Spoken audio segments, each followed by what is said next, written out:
like World War III is breaking out. So we figured the best place to go is where World War II ended. And so I'm sorry. I just, just wanted to pick up where we left off. That's all. It's just,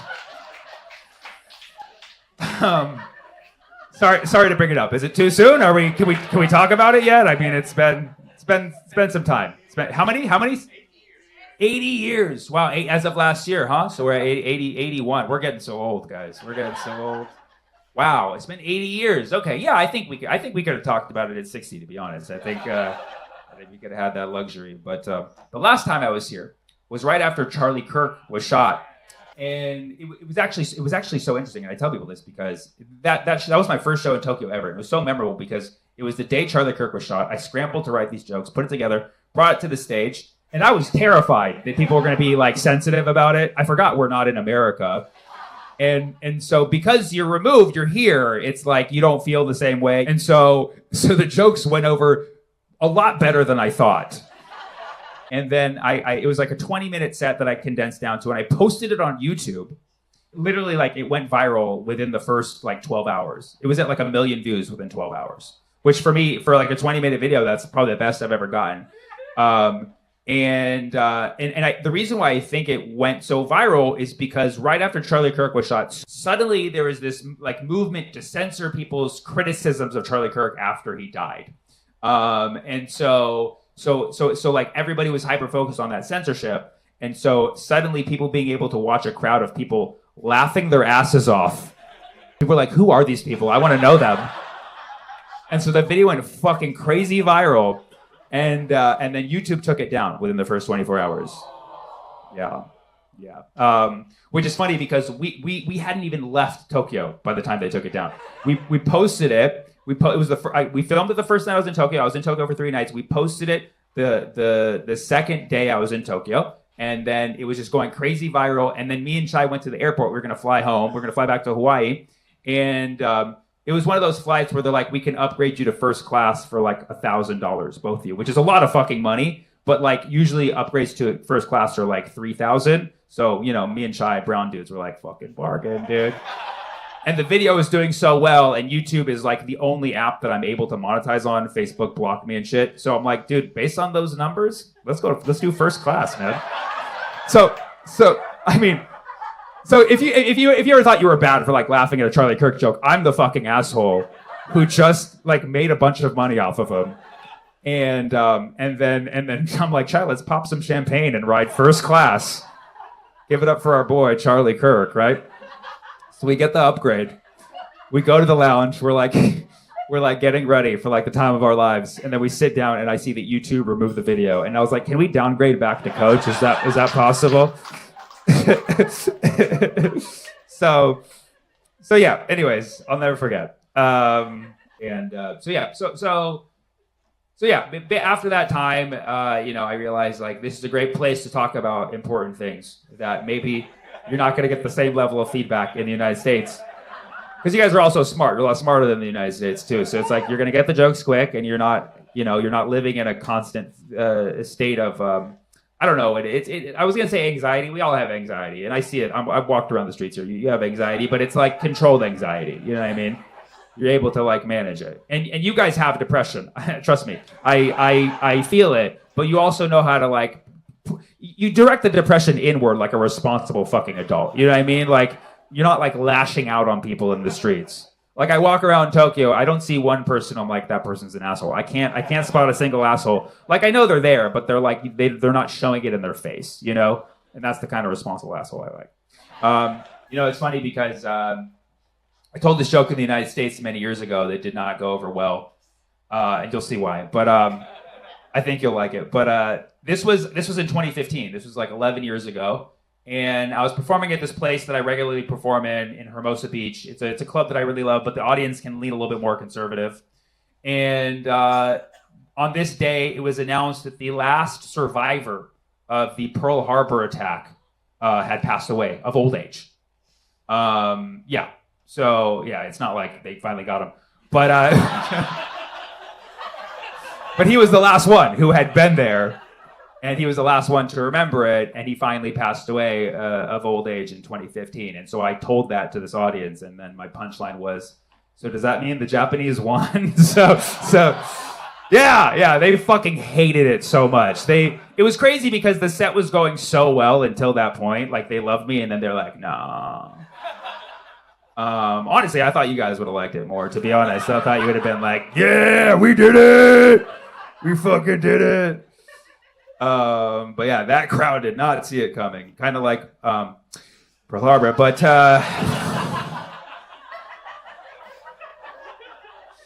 what I'm saying is, now that World War III is happening, let's laugh about World War II. You know what I mean? It's not.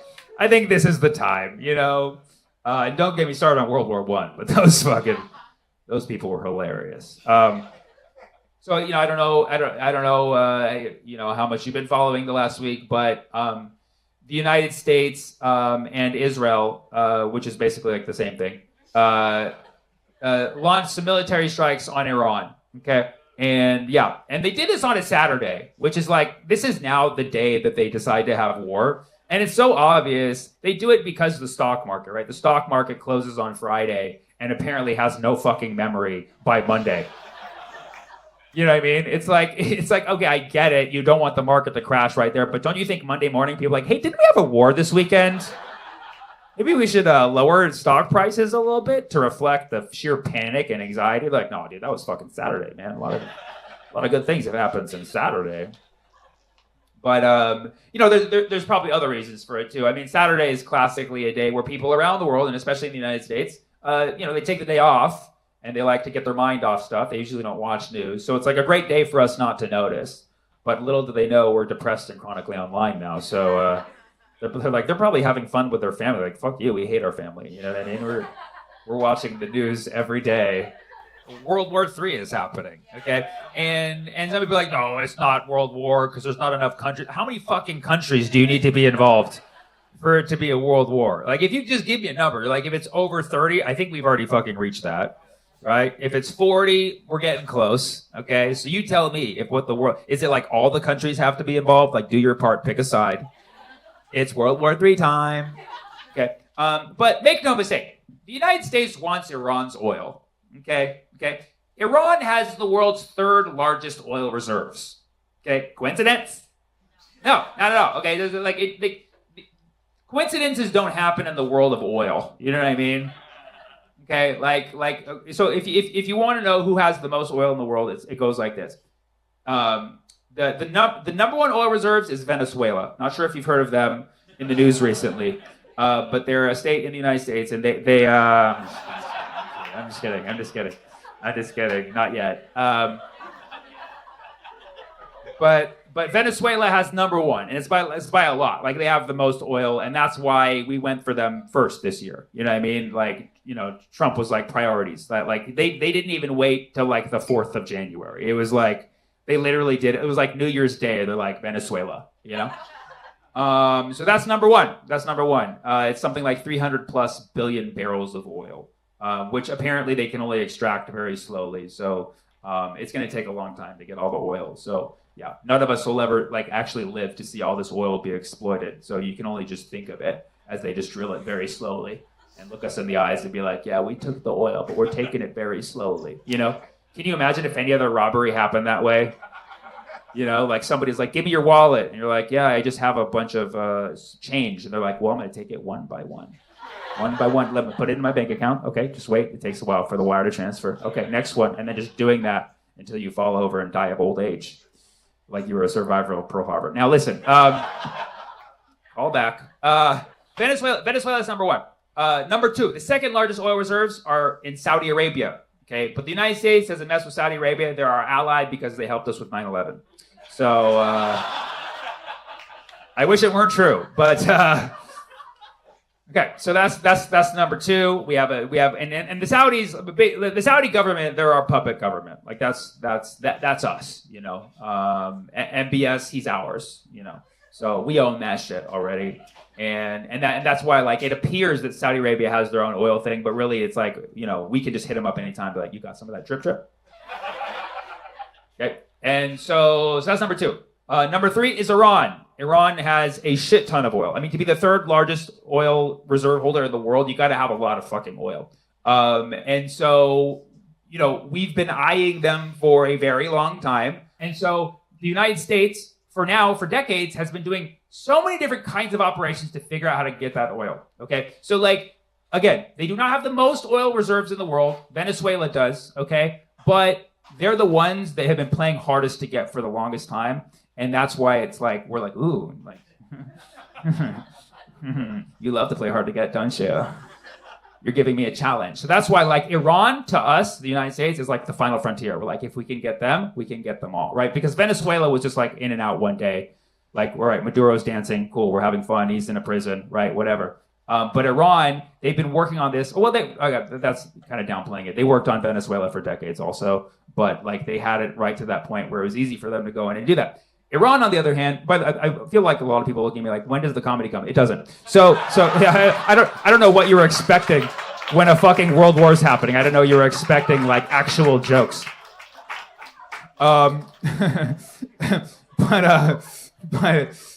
But anyways, the CIA does this in many countries. When a country does not want to give us the thing that we want, we implement sanctions on them. Okay, so that's what we've done with Iran. And the sanctions are to pressure them and make life so miserable for them. And the sad thing about sanctions is they harm the people more than they do the government, because governments can be corrupt and just pinch the money for themselves and just take it from the people. And so that's what's largely happened in Iran. And so that's the United States strategy. That's the CIA strategy. The CIA, it's like if I liked a girl, but she was dating my employee, and so the only strategy I could do is to just pay him less and less, so their dates become more and more horrendous.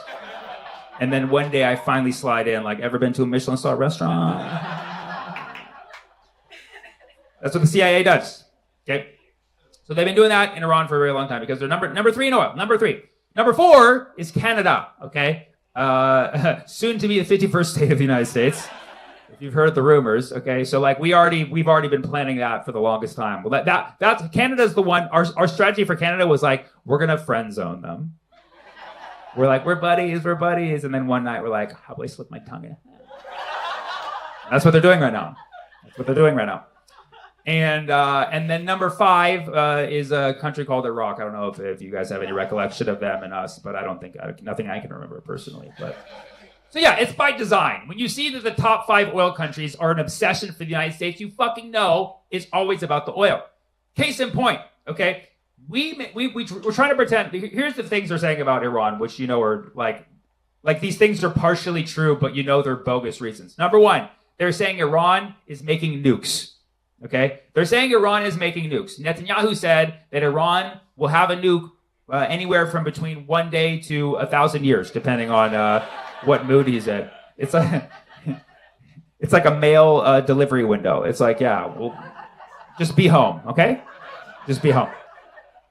But yeah, so Netanyahu's been saying that for the last 70 years, whatever, and we're still waiting. But the thing is, we know that this is bullshit because first of all, they're not quite at the level where they're able to make a nuke. They've been enriching uranium. They've been just stirring the pot, just waiting for it to be fully enriched, but they're still 92%. They need to be at more 95 to have a good bomb. Don't ask me how I know all this stuff. But there's that. And then also, historically, their government has said explicitly, both internally and externally, they don't want a nuke. Because the former supreme leader, Khomeini, he said nuclear weapons are haram. Shocking that somebody actually has a perception that nuclear weapons are bad, and yeah, so Khomeini said that nuclear weapons are haram, and so that's been kind of the belief internally and externally with the government. They're we don't want a nuke because we just don't believe in it. But the United States where's the nukes? You can make the nukes. So we don't have a nuke. Oh, well, how will we bomb you? They're well, then you're just giving us a reason to have a fucking nuke. And so there's been this mystery of whether or not they're going to make a nuke. But based on the facts of where they are in enrichment of uranium and what the inspections saw, they're not capable of making a nuke. Based on what they've said, they're not capable of making a nuke. And then last year, the United States bombed their main nuclear facility, Fordo, in June. I don't know if you remember the 12-day war, as Trump called it. I don't even think it was 12 days, but whatever. So they bombed Fordo, and they said we completely obliterated Fordo and took out their nuclear weapon making capabilities. Only for a year later for them to be like, yeah, they're about to get nukes. Like, what the fuck just happened then? What did you bomb? They're like, no, we bombed it. It just grew back. Okay, so like we know all that stuff's a lie. Okay. The other thing we say, and there's truth to this, but like, why the fuck we hearing it from you? Okay, is they say we don't like the way they treat their protesters. Okay, United States. Okay, maybe not the best month to like maybe wait a year after fucking killing 2 of your protesters within 2 weeks to fucking critique how other people treat their protesters. You know, the thing is, if you weren't following, there was massive protests in Iran at the beginning of the year, and we don't know the exact number of people who were killed, but we know it's in the thousands. And we know it was the Iranian government who killed these people because they admitted to it. However, the media always leaves out the context, which was that the CIA and Mossad basically instigated these protests, turned them into deadly riots, which then led people to be shot at. It's a fucking unfortunate situation, and there's a lot of people to blame, but you can't leave out the context without telling the whole story. So we basically stir up these massive riots, get a bunch of people killed, and then we say, see, we don't like how they treat the protesters, so we got to invade them. Sounds like you fucking set that up, right? Okay, so you have all these fake ass reasons, or like, you know, and then they're like, oh, we, you know, and then Trump's like, we don't like the way they treat their women. It's like, maybe you should sit this one out, buddy. Yeah, maybe grab him by the pussy, guy, huh? Maybe. So these are all the reasons they're saying it's literally anything but oil in the Epstein files. Okay, oil and perverted files, the Diddy files. But yeah, so they say it's not about the oil, and we know this is a lie because you look at those fucking reasons, and then you look at North Korea. Okay, I don't know if here in Japan, if you guys have heard of this country, but North Korea has nukes. Okay, they have 50 nukes. Okay, yeah, you're like, yeah, we know. They're like testing them right next door. Okay, they have long-range missiles. You've probably heard or see them. They're actually active. They're actually testing them. You can see them testing them. Like, you know, Iran has been so secretive about the things it does, but like North Korea is just like, hey, we're just seeing if this missile can go over there. Just don't mind us. We're just seeing if it can kill anybody. That's all we're doing. They have 50 fucking nukes. They're not part of the fucking UN. They just have 50 random nukes. Okay? It's run by a dictator who nobody even knows like what he's into. Like, this guy is so fucking mysterious. And yet they have these nukes. They're not a country that like really participates in anything with the world. And yet they have 50 fucking nukes. But we're not going after them. The United States is not going after North Korea. We're not trying to have talks with North Korea. We're not trying to stop them. We're not like trying to invade them. Why? Because Google it. How much oil does North Korea have? 0 barrels. 0. They have 0 oil. Okay? You think it's a fucking coincidence? No. They even looked it up. Like, do you have like uranium? So like, we don't have another. Like, oh, then just fucking make the nukes. Whatever, dude. Just don't nuke us and do whatever you want. Honestly, I mean, I don't know how you guys feel about this here, but it's just like, as time goes on, I'm finding more and more respect for Kim Jong-un. I don't know if that's a good thing or not. Maybe you guys feel a bit differently because he's like right there, but like from my safe distance in California, I'm like, he's kind of seems like a cool guy, you know? I just feel like he's dripped out. He is. He's always got a fresh fade. You know what I mean? Like, I don't know. Because he stays out of fucking people's business, you know? But he occasionally condemns that. You know, he condemned the genocide in Gaza. You know, he condemns all the aggression of the United States. So it's like, honestly, he seems more level-headed than all the fucking politicians I have in my Congress. So yeah. So that's a popular hashtag that'll never make it. Make the world Kim Jong-un again. But North Korea has the least amount of nukes in the world. 50 apparently is the lower end of nukes. Russia has the most, like 4,300 something.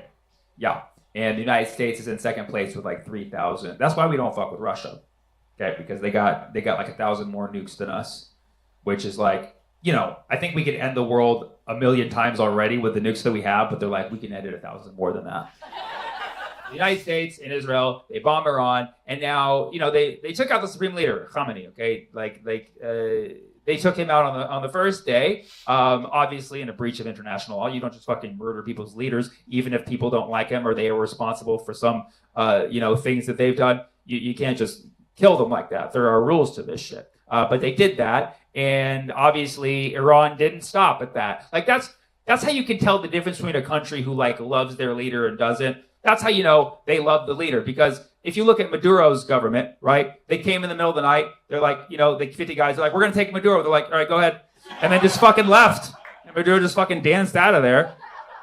And like nobody fucking really tried to stop it. Like, well, maybe two guys did. They're like, actually, no, I'm good. I don't want to do that. Whereas in Iran, like they're fighting back. They're retaliating. And so Iran's been launching missiles left and right in the last week. And they're going for everybody who's involved in this. Okay, that's the other thing the United States said. The United States said Iran is a threat to our military bases, and they're like, and you're like, yeah, the ones that you built around Iran to monitor them constantly. Like when you look at a map of these military bases they're talking about, they're literally like around the perimeter of Iran, just like waiting, and they're like even just like directly pointed at Iran. Like, why are you threatening us? Why are you threatening us? Iran's like, no, you're looking at us. And so they built all of these strategic military bases in multiple countries. Traitors, no, these countries. But I mean, really, like people like, oh, the Arab states, they sold out and let the United States. Like the Arab states are already puppet regimes. They are already occupied by the West, so it's not fucking surprising. So we have bases in the UAE, bases in Saudi, bases in Kuwait, and Iran did not hesitate to strike back at these bases. Okay. Now, I don't want to talk too much shit because these countries do invite me to perform there. And should this footage go Charlie Kirk on YouTube, I may get some visas revoked. But when you see the things the United States and Israel have done to the world, and then you see this retaliation, you just see these like rockets flying over Tel Aviv, the place that flattened Gaza. When you see these rockets like hitting 7-star hotels in Dubai after they funded genocide in Sudan, you can't have just a little part of you just be like, ha ha ha ha ha. That's called fucking around and finding out. I don't know what the casualties are. I don't think it was a lot. I think Iran is just kind of like firing shit to scare people. They also have these missile defense systems that shoot them down. So most of these missiles are being shot down entirely. And what it's doing is wasting the money of all of these rich fucking countries that pillage the fucking world only to have it wasted on missile defense systems from being involved in an unjust war. Okay, and that money is also a lot of my tax money too. So, anyways, I'm sometimes it's just fun to watch your tax dollars. It's like I could have gone to a shooting range or like lit fireworks, but instead I'm watching it done over other countries. And so you have these countries who built these military bases, and now they're getting hit because these people they're like, oh yeah, United States, sure, have your military base, you'll keep us safe, and the United States is like, yeah, that's what it is. Well, they know they were putting these people in danger the whole fucking time. And so now you're going to have people all around the world waking up and being like, wait a second, the United States isn't really protecting us, are they? They're actually putting us into danger. So you're going to have all these people starting to realize this in the near term. At least I think they will. Hopefully they are not that dumb. But actually, you never know. Maybe not a lot of lessons will be learned. But yeah, so anyway, so you have all these exchanges. They're still going on in real time. So I don't know what's going to fucking happen. I don't advocate for this war. I hope it doesn't go on any longer. But while it does, I'll make jokes about it. But it is okay. So you have Donald Trump and you have the Department of War. It used to be called the Department of Defense. They call it the Department of War, and everybody's like, why did you guys change it from defense to war? And they're like, oh, no reason. And now we're like, oh, okay, I get it, because you fucking had this plan all along. Pete Hegseth is our Secretary of War. He used to be the Secretary of Defense and he got demoted. So I don't know if you know, the Trump administration changed the name of the Department of Defense to the Department of War a couple months ago. And everybody was like, why would they do that? Not, you see. They're like, defense really isn't on brand for us anymore. So Pete Hegseth, who can't do a pull-up correctly, he's the Secretary of War, and he came out in a briefing. I think it was yesterday. He came out. And he said, he's like, listen. He's like, this is what's happening. We're handling the situation, but just know this: we did not start this war. And we're like, what the fuck are you talking about? It was literally Saturday. Wait at least one more week before pulling that on us, because we're so dumb with our short-term memory. But do not do it 2 days fucking later. He's like, we did not start bro, you just dropped the bombs. And then he's like, just To be clear, this is not a regime change operation, okay? But their regime sure did change. That's what he fucking said. He said this is not a regime change, but their regime sure did change. I think every person in U.S. Congress who supports this war should have their kids go be in the front lines and serve. I think that's only fair, you know, because yeah, they're already like U.S. service members are already dying on the and yeah, so that's already happening. And then Trump came out and gave a speech. He's like, well, some people died, and it's gonna happen again. Like, well, you're so presidential. You're so fucking. And he's all week. He's had like a black eye. I don't know if you saw, but like Trump's had a black eye. I think Netanyahu's been abusing him, but it's elder abuse. But there was an explosion at an oil refinery in Saudi Arabia. And so people are like, oh, Iran even dropped the bomb on us out, and that's a very that's a very strong action of escalation if they bombed an oil facility in Saudi Arabia. And then our trusted source Tucker Carlson said that according to his sources, Mossad had actually planted those bombs as well as other ones in other places in the Middle East, and are basically framing it as Iran attacks. Now, that is a strong allegation, but if you look at Israel's history of false flag operations, it fucking checks out. So in Tucker we trust. That's where we are in the world right now, where Tucker Carlson is a legitimate source of information. You know? Yeah, I would not have heard those words come out of my mouth fucking 3 years ago, you know? But that's where we are. So you have these potential false flag operations going on. Okay, obviously this is dark, but a school was bombed on Saturday, and anybody who was there says this was an airstrike done by the United States and Israel. And for anyone like questioning, would they do that? Look at history. Israel apparently not a fan of the academics. They bombed a lot of schools. The United States not capable of academics, so both of them are just not good with schools in general. So yes, and then Israel and the United States, I believe, or there was some allegation coming from somebody associated with them that the destruction of the school was actually from a misfire from one of Iran's missiles, which is an allegation that they also did to Hamas in Gaza many years ago, that the mainstream media pushed and said actually it was a Hamas misfire. And then years later, they went back and conclusively was like, no, it was actually Israel that straight up bombed that hospital. Sorry about that. That's what they always do. Israel has figured out this kind of master way of manipulating truth, where they put out this allegation so that people think it's true. The media then pushes that. And then years later, they can go back and be like, oh, actually, it was us. But by then, we've already forgot because we're on to something else. So they did that. They bombed a school. And, as an American taxpayer, I do not want my tax dollars going to bombing schools anywhere, anytime, for any fucking reason. Okay? The only exception to that is if it was my high school when I was there. That's the only school that I would be comfortable with being bombed. But you had one shot. It's already over. You know what I mean? Like, you could have done it when I was there, stressing out about the SATs. But you fucking missed your opportunity. Okay? I know you're like, Sammy, why would you even bomb schools in America? That, you're not leaving a challenge for the shooters. That's a good point. That's a good point. That's a really good point. But it's ironic that, again, in the context of world wars, like I said, coming to Japan because you guys have a history with World War, and that's where we are right now. Where I feel no safer anywhere else in the world than I do here in Japan. I feel safest as I could ever be. Like, this is like my safe haven. So that's why we fly. And like, I knew it. I fucking knew it. Like, people are like, why are you randomly doing a show in Tokyo? I'm like, I just know we have to fucking get out. And what's that? There's an airspace. There's a United States airspace in Japan. How close is it to here? 3 kilometers? Okay. Well, fuck. I guess I spoke too soon. I hope you guys are very friendly with Iran right now, because you have two U.S. bases in the Tokyo area or in Japan in general? In general, because you have Okinawa, right? Yeah. I know about that one. Okay. So you got three. Okay. So we're leaving tomorrow, and we're if anybody knows any country that does not have U.S. air bases, let me know. We're where? North Korea. That's what we're getting. We're getting a one-way ticket. We're gonna swim. Fuck it. We're gonna swim. Take care until time. Thank you.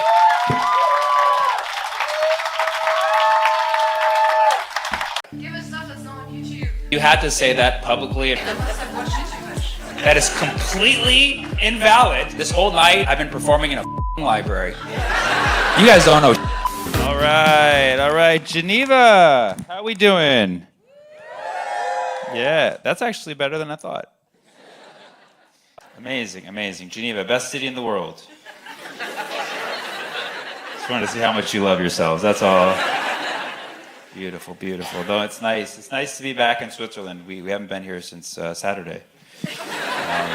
We did Zurich on Saturday, and we drove into Zurich. And do you call it Zurich or do you call it Zurich? I heard some people say Zurich, and I'm like, y'all are all over the place. I call it Zzz. We went there on Saturday. We drove a car in, and for some reason the border security stopped us. Like we passed so many borders in like the whole European Union or whatever you guys call yourselves, but intersection, let's say. It's not a union, guys. I've talked to you. So we've drove through so many borders, and they're always like, and we're like, right? And then we're doing that. We come to Switzerland. We're coming from Germany, and they're like to everybody, and they see us, and they look into our car, and we had these two big boxes because we carry shirts. We sell shirts after the show, and we had these two big boxes of shirts, and the guy was like, "What's in the boxes?" And we were like, "Shirts." He's like, "What kind of shirts?" We're like, "The kinds that you wear." And he's like, "Okay, I'll have to check them out." So he checks them out, and we're like, "We can find you your size if you want." You know? And so he's like, "Let me run your passports." And he goes, runs the passports, and he comes back. He's like, "All right, you can bring the shirts in." And we're like, "Oh, thank you so much." He's like, "But you're gonna have to pay a tax because you're gonna sell these shirts, so you're gonna have to pay us 8% on everything you sell." We're like, "Well, the problem is we haven't sold them yet, so we don't know what 8% of the future is." And he's like, "Well, yeah, so you can just pay it for all of them." I was like, "Oh." I was like, "Is that how this works? Does it go directly to your Swiss bank account? How does it work?" And he's like, "Let me go talk to my supervisor." I'm like, "Chai." I'm like, "Listen, this is Switzerland, okay? We could probably just step on the gas and nobody will notice." And he's like, "No, man, we gotta follow the rules." I'm like, okay. I have a feeling that this is negotiable, okay? So he comes back. And by the way, this guy has a gun. He's like strapped, like, you know, I don't know whether they carry AK-47, all the it is. He had like a gun here, a grenade here. I'm like, who are the Swiss fighting? Shirts, apparently. Fashion. So, yeah, I mean, you clapped. He comes up to us and he's like, "All right, so yeah, 8% on how many shirts you guys have? 300 shirts. Whatever 8% of 300 is." We're like, "Okay, you know, sir, we just decided that it's just not cost effective for us to sell these shirts in Switzerland. So we'll pass on Switzerland. We'll just wait to sell them to the good people of France." And you can never try to bargain with like an authority and not feel like you're trying to break the law explicitly. But we're like, you know, we're just like, yeah, so we won't sell them here, and we'll sell them in France. Don't worry about it. And then he leaned into our window, and he was like, "Promise?"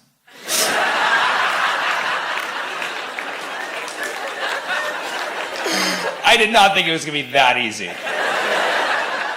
That's literally your border security right now, Switzerland is, "Promise?" He even put his pinky out. We're like, "Yeah, we got you, dude. We got you."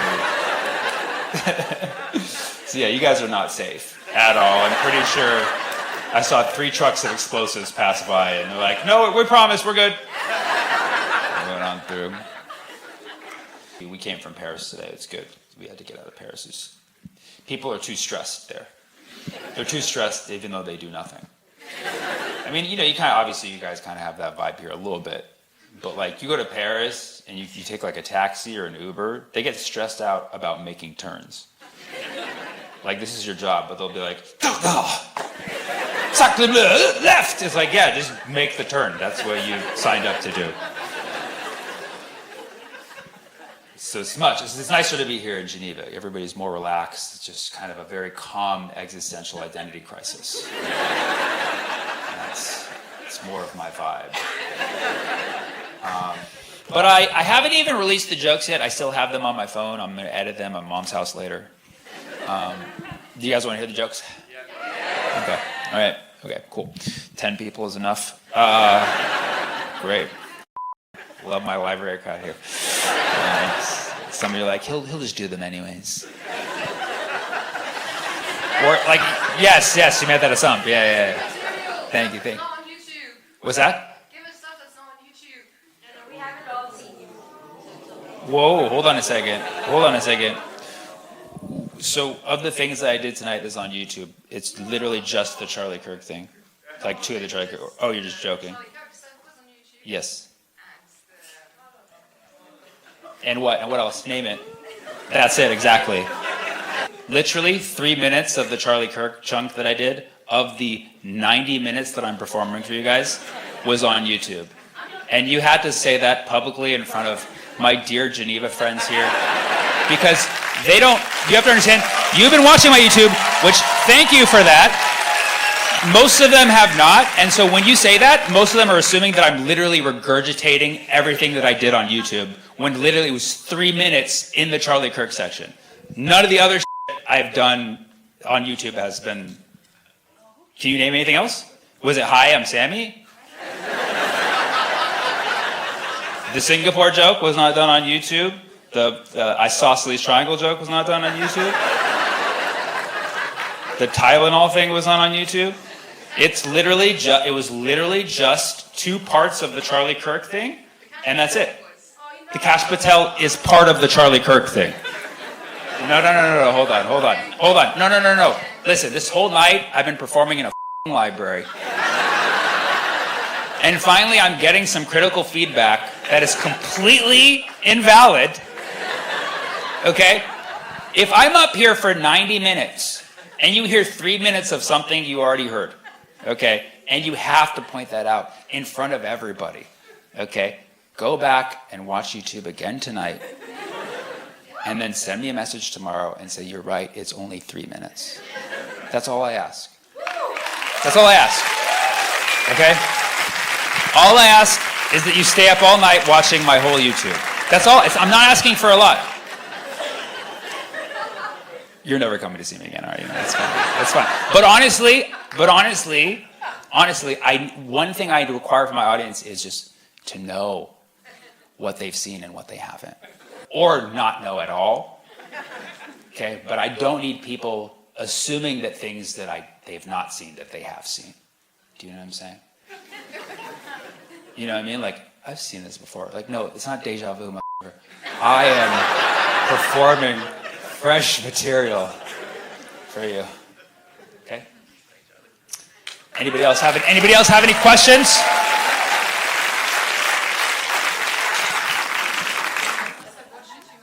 No. Don't stop watching me.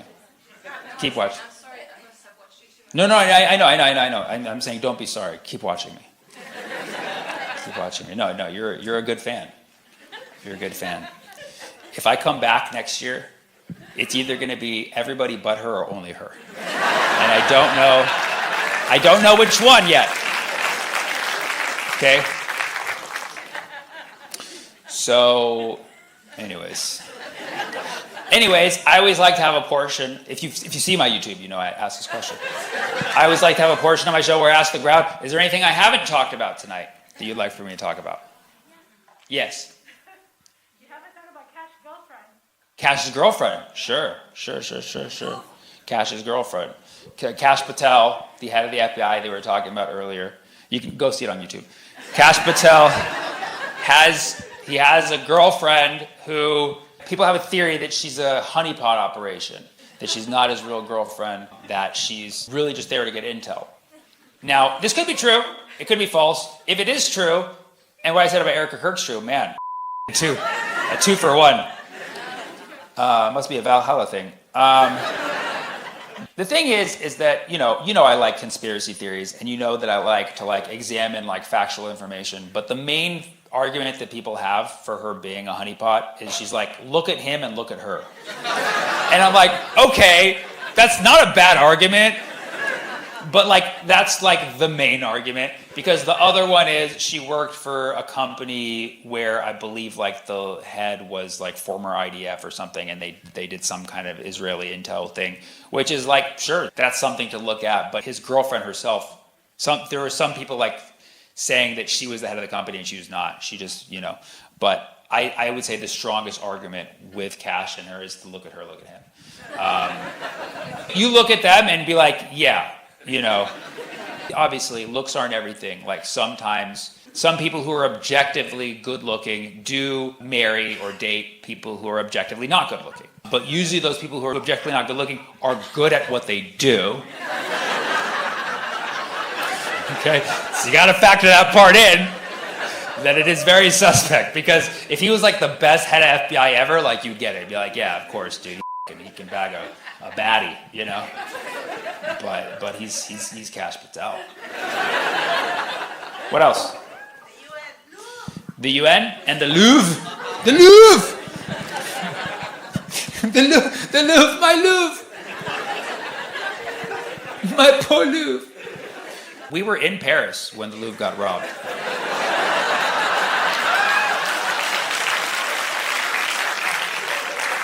Now I can tell you a secret. Promise? No, we were in Paris, and Chai wanted to go to the Louvre. I didn't want to go because I've been there once. That's plenty. I get it. You have art. Thanks for taking my 100 euros or whatever it costs to look at the same I could see on Google. So, like, if I went to the Louvre, I would feel just like you did about the YouTube. I'd be like, I've seen this. I've seen this before. Not one new piece of art. And so clearly, I don't want to be the Louvre of comedy, but yeah, Chai really wanted to go to the Louvre, and then it got robbed the day that he was going to go.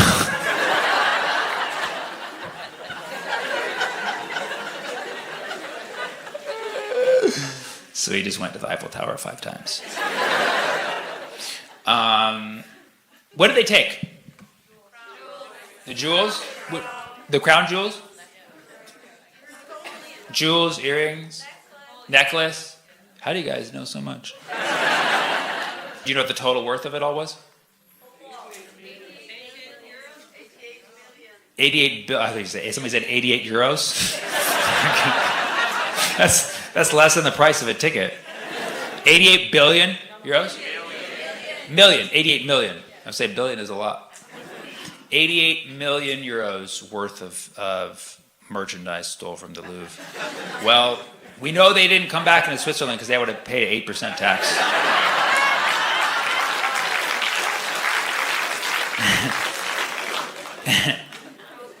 That's a lot. So who actually loses from that? Just the Louvre? The government? The insurance companies? Ouch. Actually, that means premiums go up. That means we're all f***ed. And the premiums are going to trickle down to us. Does anybody know where those jewels came from? Probably stolen from other exploited, colonized countries, right? I really just hope the thieves were brown. That's all I hope. I mean, that's the least we can get out of this, Okay, so somebody else at the UN? Abstain.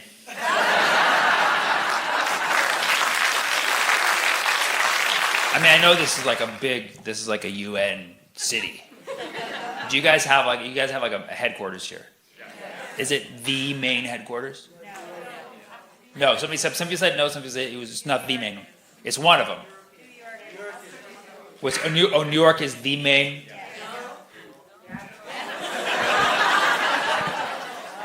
Where is it? New York and Vienna?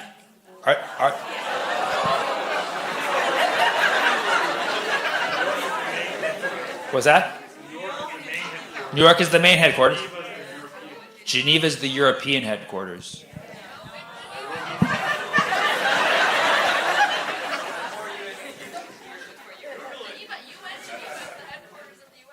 UN Geneva is the headquarters of the UN. You guys don't know.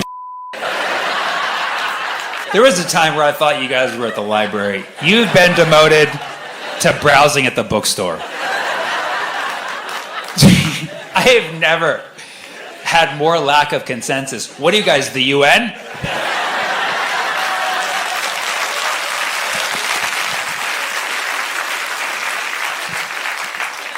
Okay, so I guess I'll look it up myself. Sounds like New York, Geneva, Vienna are all contenders. They're all contenders. But yeah, let's say you guys have a lot of UN stuff. But like actual UN members like based here, probably? Yeah. So that means that you have meetings here. And some of the biggest ones? What was the biggest one ever? What's that? Human rights? Human rights? What does the UN know about that? I'm confused. The Geneva Convention. Thank you. Now that's a good answer. You created the Geneva Convention. When was that created? 1864. That old? 1864? Ugh. And we still use it? Okay, good. I was going to say, there was still slavery in the United States at that time. 1864, holy yeah, the Trusted Geneva Convention. 1864. That's when we had it all figured out. Human rights. Still had kids working in factories in 1864. Wow. That Geneva Convention, really that old? I didn't think it was that old. Wow. Or you guys don't know. I'm going to take everything you tell me with a grain of salt. Literally. What was one of the more recent? The Geneva Convention Part 2? You guys had another Geneva Convention? Or just when you convene in Geneva, it's the Geneva Convention? Is that what it is? It's a play on words. What's that? No information. Man, guys, I was expecting to learn. I've been so angry at the UN for being an overall kind of a... And if you work in the UN, which probably half you do, you know who you are. You know the stereotype about the UN. I mean, it's very hard to get things done. It's very hard to get things done. It's hard because you have so many people who don't know things. Okay? So I get it. I get it. What else? Saudi Arabian Comedy Festival. The Riyadh Comedy Festival? And then you said Trump? Melania Trump? Jared Kushner. And Gaza Riviera. Jared Kushner and the Gaza Riviera. Sure, no, these are very lighthearted topics. I think they should build a Riviera in Riyadh. Why not in Texas? Why not in Texas? Sure. She's like, why don't you take it? Don't put it in my Saudi Arabian friend's backyard. It's like, okay, MBS. I'm dead. I'm already dead, dude. No, I was kidding. I'm not a journalist. I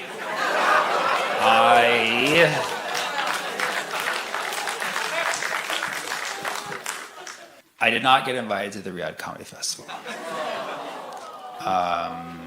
But, there was so much fallout over the comedians who did it that I really dodged a bullet there. And a lot of my fans want to know that I would not have gone there. And I can give you my word, there is no amount of money that they would have paid me under $1 million for me to do it. So yep. You know what, actually, 88 million. Let's put it 88 million. That was my opportunity cost, never mind. So Jared Kushner and the Riviera of the Middle East, they're discussing this basically occupation plan. They want to build stuff in Gaza, and Yeah, I mean, this has kind of been the plan all along. I don't feel like they're always going to lie and be like, no, we never had this in mind. Did you? So they're going to try. They're basically going to try to fully occupy Gaza and build, I don't know, another Trump Tower, wherever the they want to do. But we as the world, it's kind of our duty. I don't know if I want to go too far on a limb here in the home of the UN, but I think it's kind of our duty from a human rights perspective to not allow them to do this. And so then the question is, how far do we go? How far do we go? Because, none of us, as far as I know, live in Gaza. And, how far do we go to stop these evil, imperial, warlord, fascist Jared Kushners from basically occupying and building and owning, getting real estate in a land that does not belong to you? How far do we go? I've come to Geneva. How far will you go? Will you go to Zurich? Will you go on the next flotilla? Would I go on the next flotilla? Yeah, I mean, I'll go on a flotilla. You just have to know, they will shoot me. I will go on it, but if I die, you have to be like, oh yeah, we should probably saw that coming.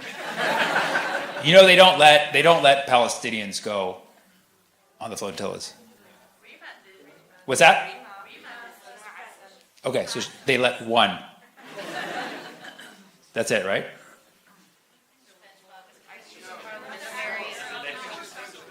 She's a politician. Yeah, exactly. She's a French politician.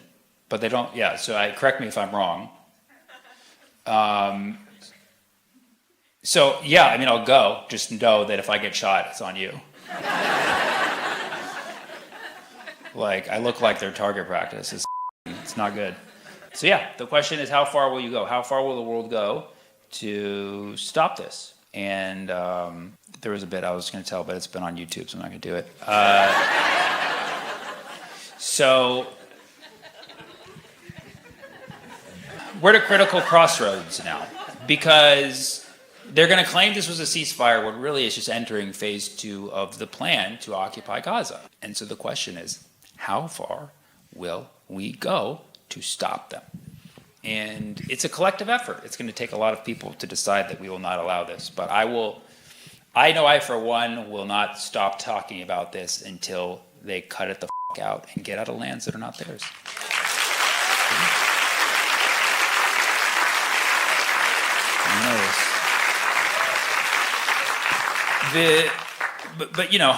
Rest assured, the world has changed. The world has woken up quite some bits, especially in the last few months alone. And I don't think we're going to allow it to happen. It is going to be a collective effort, but I don't think we're going to allow it to happen. So they're going to keep trying, and they're going to keep looking like idiots and keep making AI videos about it. But we just have to agree. What's that? Boycott. Absolutely, boycott. Divest and sanction. Yes, great slogans. I love the slogans. Boycott, divest, sanction. These are all very effective tools. What's that? General strike. General strike, yes. General strike, block weapons manufacturers, call out all of the corrupt politicians, stand in front of their gated community homes. Call out UBS. Huh? Call out UBS or invest in Israeli weapons company. Which one? UBS. Yep, them. I bank with them a lot, yeah. Call them out. But that's great. No, I mean, you know all of the companies here. Call them all out. Make the list. Boycotts work. We've seen boycotts work. They've been very effective. Starbucks has lost like billions, literally billions. But again, what we do matters 100%. Boycott, divest, sanction, all these things do matter. Speaking up, these things do matter. Harassing your politicians, these things do matter. But what matters the most is it's a collective effort, and people will continue to work together to make sure this doesn't happen. And all I can ask is, promise?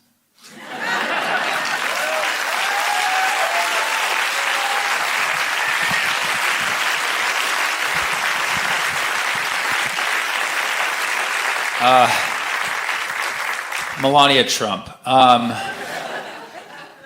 They're still married somehow. I don't know. I would love to see her divorce him. I would love to see her divorce him. He'd probably turn even oranger. Did you see when the escalator stopped?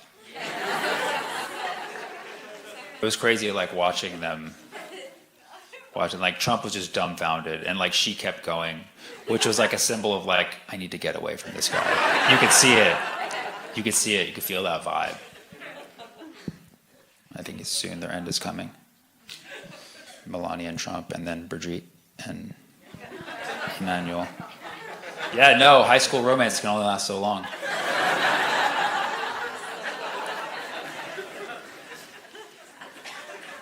All right, give me one more thing, I'll wrap it up. How's the heckling different here from the rest of the world? The heckling here is packaged as, no, I love you.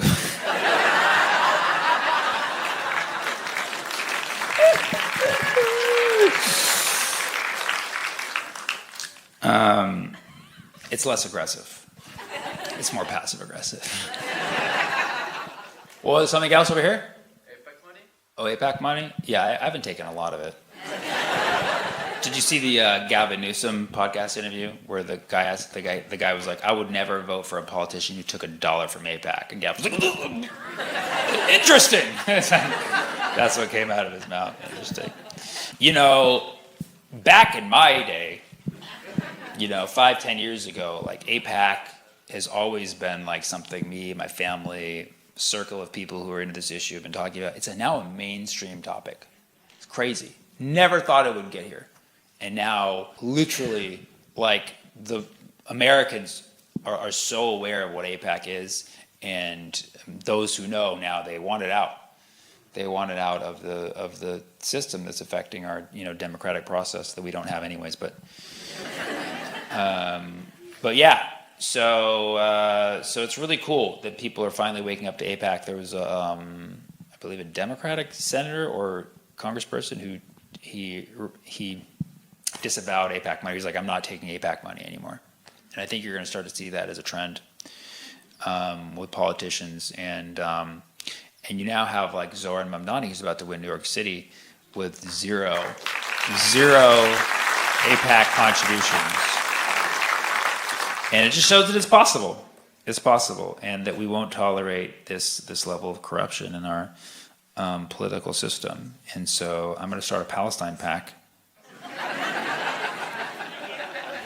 Just to level playing field a little bit.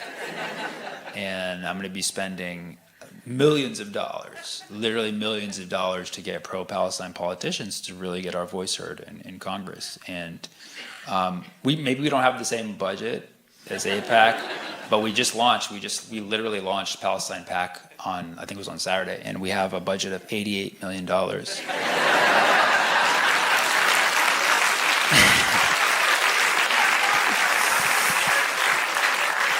Okay. Thank you, guys. So I'm going to put this whole show on YouTube so that you can watch it and go back in a time machine, come back to the show and be like, yeah, I saw literally all of that on YouTube. Geneva, you've been lovely.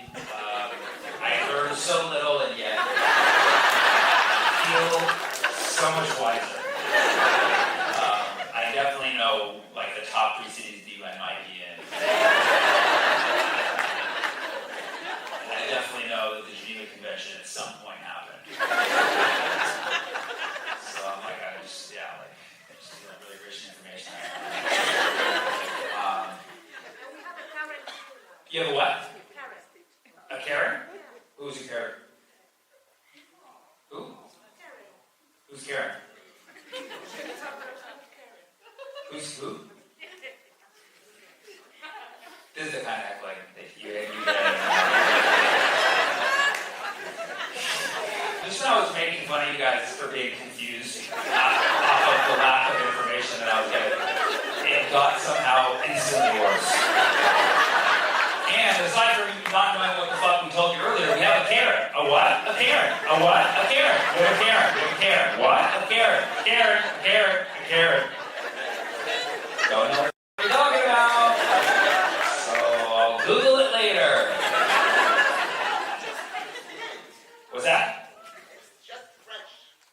always fresh. Okay, so something happened. So you're saying there was a Karen tonight?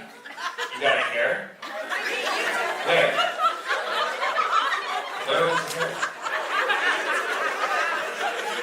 Listen, guys.